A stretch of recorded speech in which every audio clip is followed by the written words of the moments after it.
with me. I think we were, there we go. Okay, I got to see. We have Dan on WebEx and Matthew Graham. And Julianne, what's going on with the hand there? I think I heard, but tell me again. So I've got a 14-month-old Labrador Retriever. Oh, yeah. Little tiny, she's so cute till she got to be big. Oh, yeah. And she thinks she weighs 8 pounds, and she weighs 90 pounds. And we were over at another house, and she got scared and like running for me. Oh, no. I got a bum knee, so I'm like protecting myself, right? She took me down. Oh, shoot. Busted my wrist. Oh, my. She wanted to be right here. She was like, Mom, save me. What's And happening? she's 4 months old? 14. Oh, 14 months old. And already weighs 90 pounds? Yeah. That's a big dog. She's a big girl. Trish has met her. She's a big girl. What's her name? Her name is Scout. Scout? Scout. Scout. My brother had 3 dogs named Scout. He just kept naming them the same thing. There you go. We have a dog. Seriously, why name them something different? Ah, they like it. I guess it worked. We have a dog we adopted. It's 11 months old. Needed to be rehomed. Sight and Seeing went to Burley to get this dog. The friend. I had asked them, how big is Sweet Cake? 60 pounds. So we made this woman in the park. Dog comes out. The dog in our car. My friend and I looked at each other and said, this dog is 60 pounds. Immediately took the dog to the vet to see the records. You must have been close by. 11 months. 100. What kind of dog is it? Golden Retriever. She is now living with the Nilsons, now several years. She is 92 pounds. Oh, so she was way overweight at that? Yeah. Oh. She couldn't even walk. My husband was going to walk her to the vet. They brought her home from Burley. About half a block. She laid down. Poor girl. Oh. She laid down what? Back. I had to go pick her up, drive the 3 blocks to the vet. Wow. That's Dawn, our vet said, well, she used to be like about 100. What time did Dawn's very happy we got her. even 90 is a golden retriever. She is big. Looking to see which one. Yeah. She's tall. Well, I don't like getting stuff this late when we have this much. But, well, don't tell them that it's 10 pound, 11 months old, morbidly obese puppy. Do they feed it human food? I know. Well, the one had 4 small children. It's nuts right now, let me tell you something. Yeah. Oh, yeah, At her level. yeah. This Came right up we were starting the Oh, yeah. Totally untrained. So you had to break that bad. Oh, okay. Yeah, so Terry printed out, we got it separated, one for the subdivision, one for the regional. You guys heard on Okay, Tuesday? yes, with a finding of fact. Yes. That I. Just some corrections made. I got from So one is the grading and drainage and the other, preliminary plat, Yeah, and the one other one is the The rezone. rezone, yes, and then the plat. and- Yep, okay, I'm good to go. So any bad habits and training, I Okay. have to take responsibility for. Good afternoon. It is Thursday, December 10th. All 3 commissioners are here in the commissioners' meeting room. Monica Reeves is doing the deputy clerk duties. Trish Nielsen, who is the director of DSD for Canyon County, is with us, and Julianne L. Shaw is also here. She's a planner in Canyon County DSD. And this is we closed the hearing and we continued for corrected. Yeah. Okay. I can just launch it. You don't need it. I want to just put on the record that it is considering a request for rezone for Callister LLC and the preliminary plat and the grading and drainage plan for C3 subdivision. Those case numbers are, the rezone is RZ 20200006 and SD 20200001. And I want to... 1-1, it's 11. So the subdivision is SD 20200011. 0011. Oh, okay, okay. So, That's the one that was the wrong number on it. yep, and I'm looking at the agenda for the day we did this. So I see, we've already closed the public comment and the hearing. Okay, so Trish? Yeah, just like what Julianne has is, we have the rezone findings in the ordinance. So we'll need a motion and action on the rezone first. And then we have the findings for the subdivision. And Julianne will go through, I think the conditions of approval were not synced in with it. So she'll go through those conditions just so everybody's clear. And then she has the findings for the subdivision. So, We've gone through all of this. yeah, so we just wanted to do everything at one time, rather than, could have done the rezone before, we just wanted to do everything at one time. I'm remembering now. But the issue was for the conditions, I think maybe one of the findings, there was a small error that Dan worked on, but, Yeah.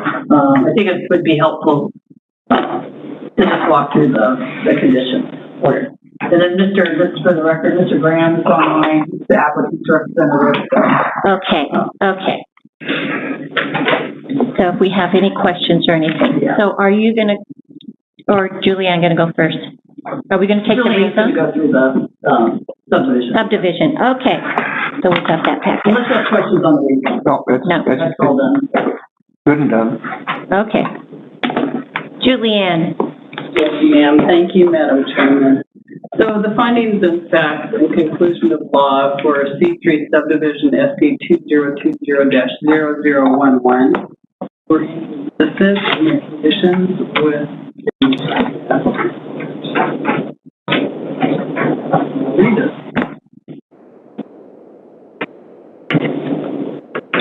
So the first condition of approval is a standard condition. The next, 5 or 6 are from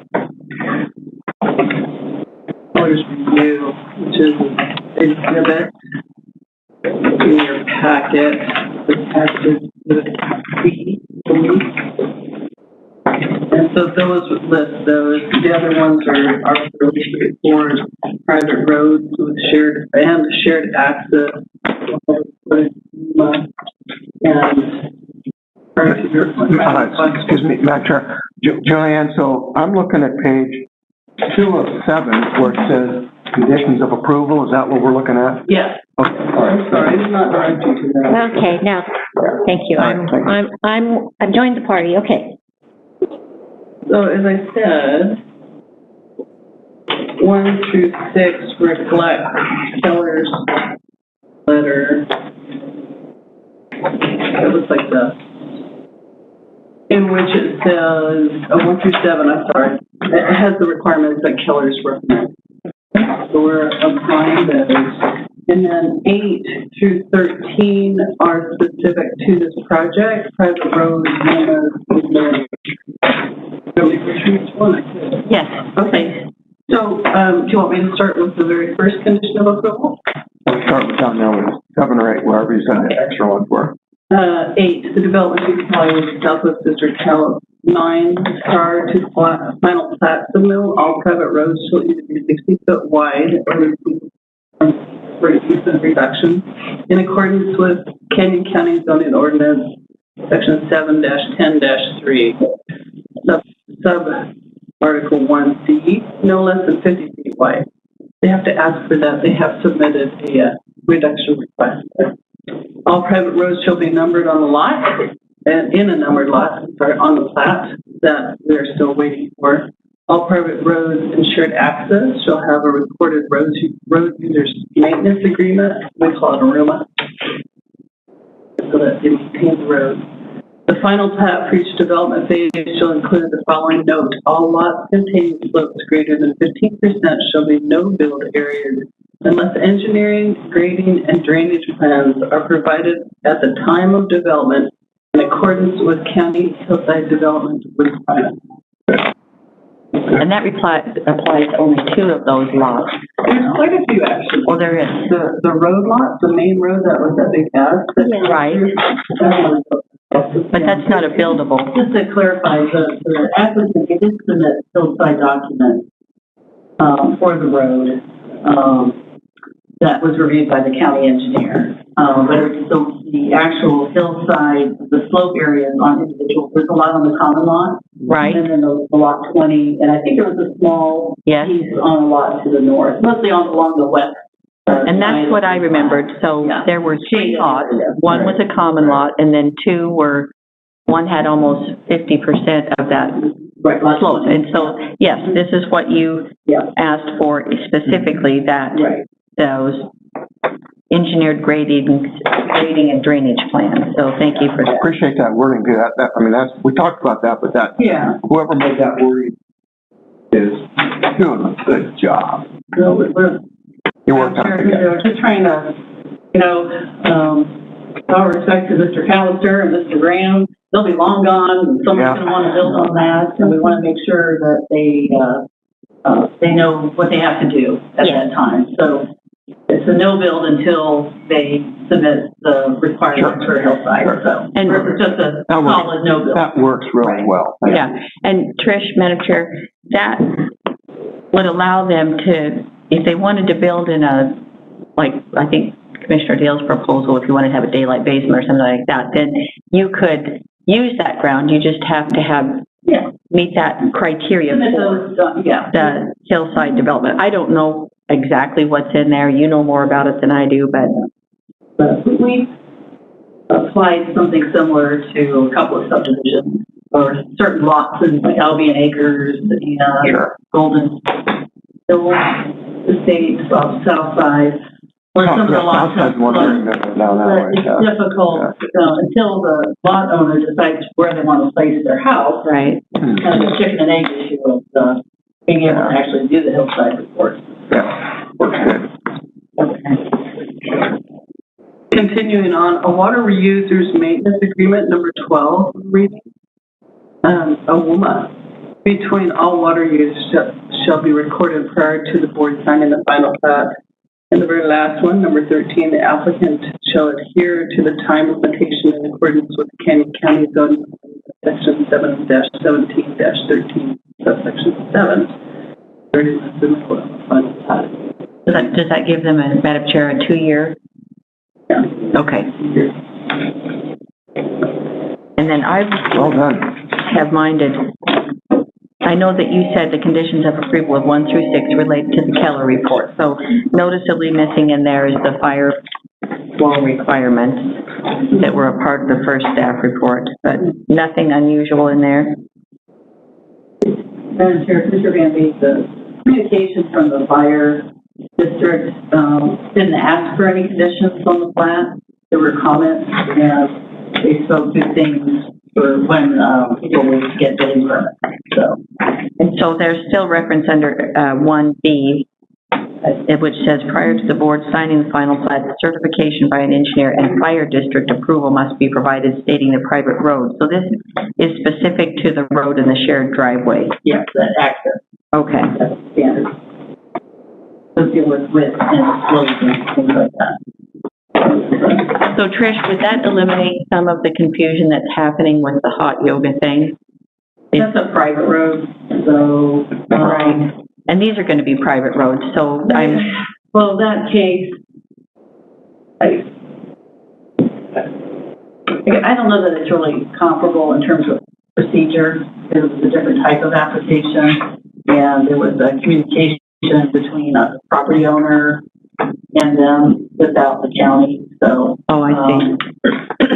Yeah. I'm just trying to avoid future problems by, Oh, yeah, that's because the private roads seem to be problematic somewhere down the line. Madam Chair, Commissioner, I mean, that's much the category, it's a specific, usually the length of the access road Okay. can trigger some width and other requirements from turnarounds from fire districts. Okay. And that road, and there's the one that you're referencing, 20 versus a brand new one where everybody knows that it's going to be. I just have one more question. I was hoping you could clarify for that for me again, because it still doesn't make sense. On a roadway being owned by, it's its own parcel, and that doesn't make sense to me. So here, Madam Chair, Commissioner Van Veen, so our ordinance requires subdivision plat, which is, this is an example of. If you recall, that there's two, and they're gonna make I think what was the public road into a private road. Those have to be almost like a common lot. They have to have a boundary, and they are numbered as a road lot. And, So the ownership doesn't belong to a person in the subdivision, it belongs to the subdivision as a whole? yeah, we'll see how that gets typically it's owned by the HOA then. Okay. Or it may be for a bit owned by the developer. The shared responsibility for maintenance? There is a owner Okay. of record with the assessor. Easier to think of it as just a common lot. Yeah. It's a road lot, common lot, Yeah. maintenance of common lots are responsibility of the HOA. Right. Okay, thank you for that clarification. Any more questions? Nope. Do you want to do these separately, or you want to do the You need zoning? to do the rezone first. Yeah. Do the rezone first? Do you have anything you have to add to that? Because I'm ready to make No, it's a straight rezone. Straight rezone, okay. Just Madam Chair, Commissioner Dale, the findings and the ordinance. Okay, that's what we do. So, you do that. You need to- Madam Chair, I'm going to make a motion that we approve the rezone as submitted. This is case number RZ 2020-0006. Approve the conclusions of law and order and ordinance to change the zoning from A to R1. Do we need to include the findings of fact? Findings of fact, conclusions of law, I think I said that. We've missed the findings of fact, but I'll second that. Moved and seconded to approve the rezone. All in favor? Aye. And then secondarily, I'd like to make a motion that we approve the subdivision, C3 subdivision. C3 subdivision. That's a little different terminology than I'm used to, but Yeah, very short. good thing that we can learn new things even after all this time, right? Commissioner, Yes. before you sign that FCO, staff is sending a corrected FCO. Conditions 4 and 5 are repetitive. On the subdivision? On the subdivision conditions. Okay. Thank you, Dan. Yeah, number 5 just needs to be removed. Yeah. Oh, yeah, I see it, okay. We can still sign it, we'll just, oh no, we have to renumber it. Yeah, gotta remember. Which one are we looking at? The conditions of approval for the subdivision? Yeah. So 4 is a Conditions 4 short-term and plat, 5 are long-term about the right plat. side swell. Yeah. Yes. Yeah. Okay. They're redundantly repetitive. So I sent over a revised version for you guys to sign. Thank you. Okay, I did make a motion to approve that. I think so, second. Moved and seconded to approve the Z3 subdivision preliminary plat. All in favor? Aye. Aye. Okay, we got all the business? Yes, there you go. Thank you all very much. Thank you, Mr. Graham, for your patience. Yes, That one was a little convoluted. we're getting that corrected document and we'll get that signed here. Monica's got it right now. So, So that would conclude this hearing. Thank you very much. and do we have the signature for the rezone here? We do have the findings.